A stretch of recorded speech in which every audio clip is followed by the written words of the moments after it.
Halo, selamat pagi pemirsa, apa kabar Anda hari ini? Senang sekali dapat menjumpai Anda dalam berita Papua hari ini.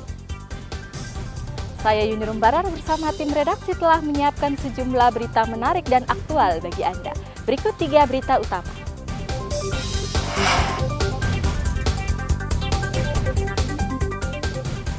Sebuah rumah tertimpa longsor di Kota Sorong, 2 warga tewas.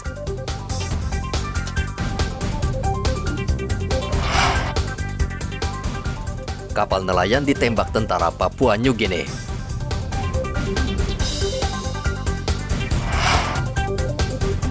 Ratusan kendaraan antre berhari-hari untuk mendapatkan BBM.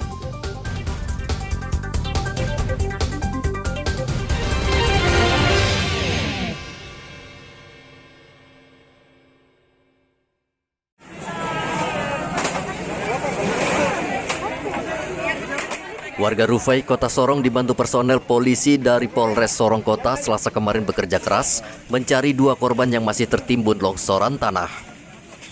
Akibat hujan deras yang turun selama 10 jam, satu rumah di Rufai, Tanjung Batu, Kelurahan Palputih tertimbun longsoran tanah.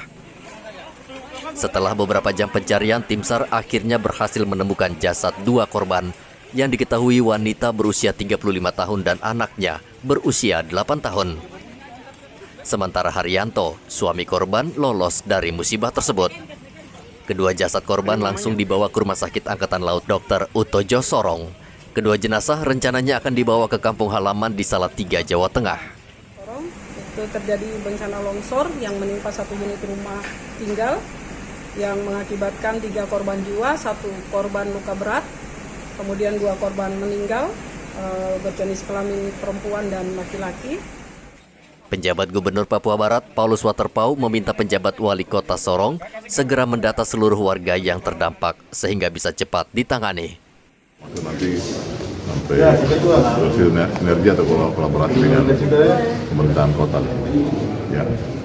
Tapi sebelumnya saya prihatin dan juga turut menyampaikan duka cita atas kejadian ini ya, bencana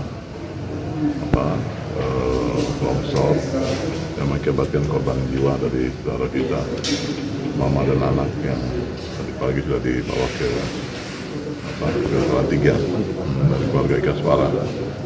Tapi dari sini juga kita boleh belajar bersama tentang keadaan alam yang sekarang lagi ekstrim. Beberapa kali penerbangan yang kemarin 2-3 hari yang lalu bahkan harus delay karena keadaan itu yang sangat ekstrim.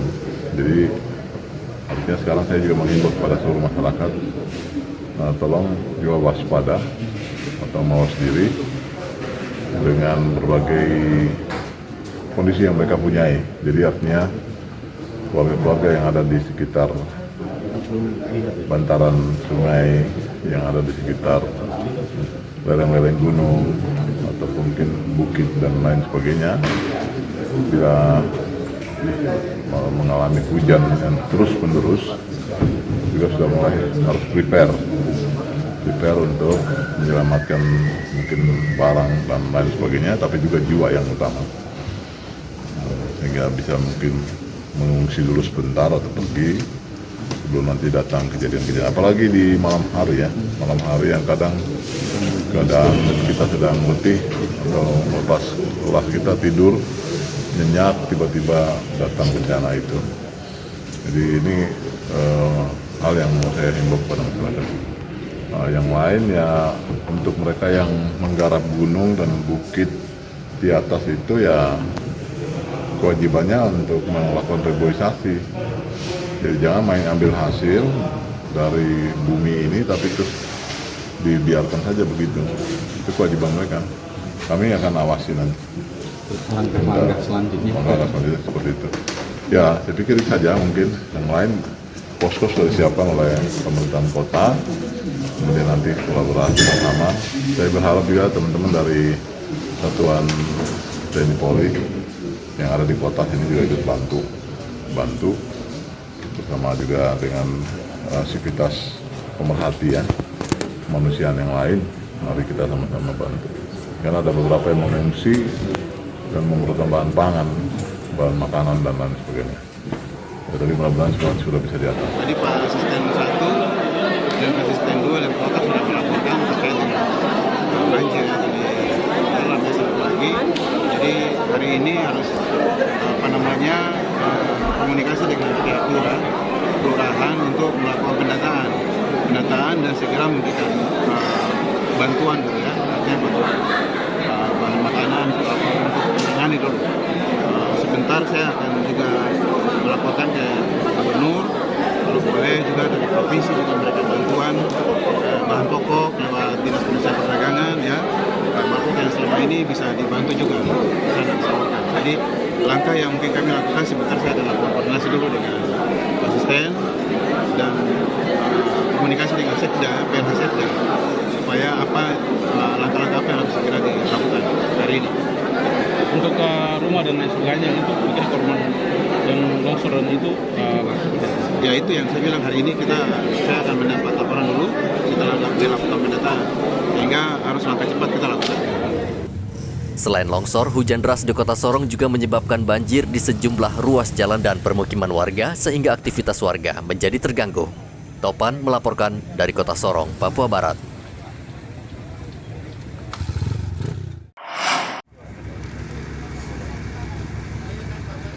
Kapal penangkap ikan Calvin II yang ditembaki tentara Papua New Guinea Selasa kemarin tiba di dermaga perikanan Merauke. Kapal itu membawa jenazah nahkoda bernama Sugianto yang tewas di ruang jurumudi akibat terkena peluru. Menurut salah satu ABK, Moni, mereka saat itu terpergok tentara Papua New Guinea yang sedang berpatroli. Moni mengatakan saat nahkoda berusaha balik haluan, mereka langsung diberondong tembakan.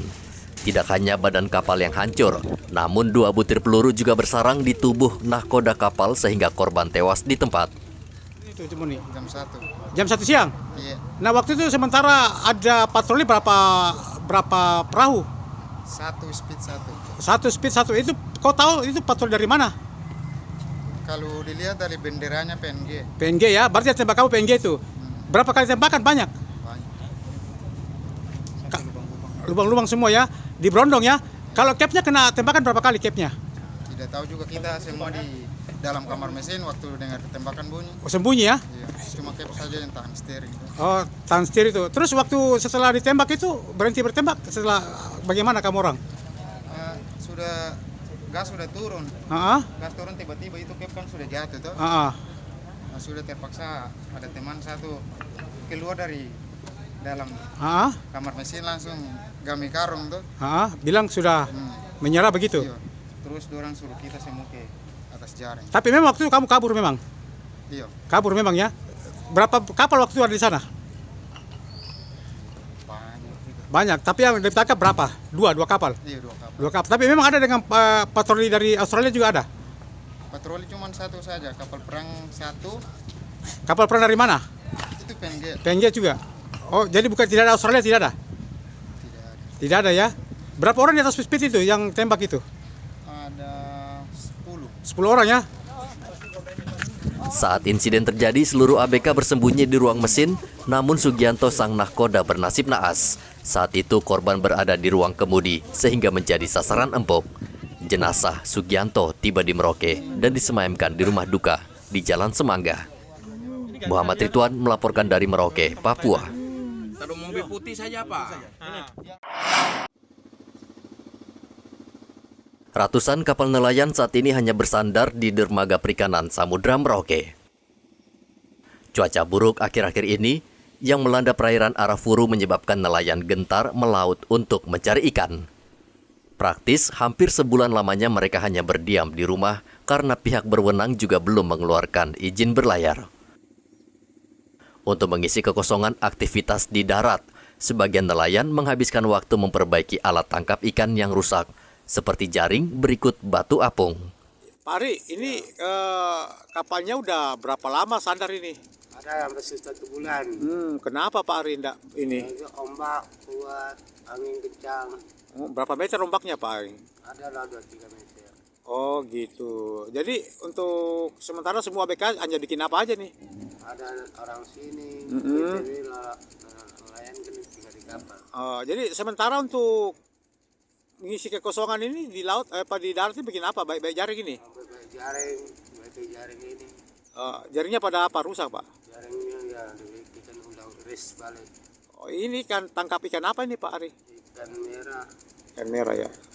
Sudah sebulan nih, Pak. Rencana mau keluar kapan ini, Pak? Inilah angin teduh ini. Oh, sudah ada izin ya? Cuaca buruk saat ini terus melanda sekitar perairan Merauke dan Arafuro.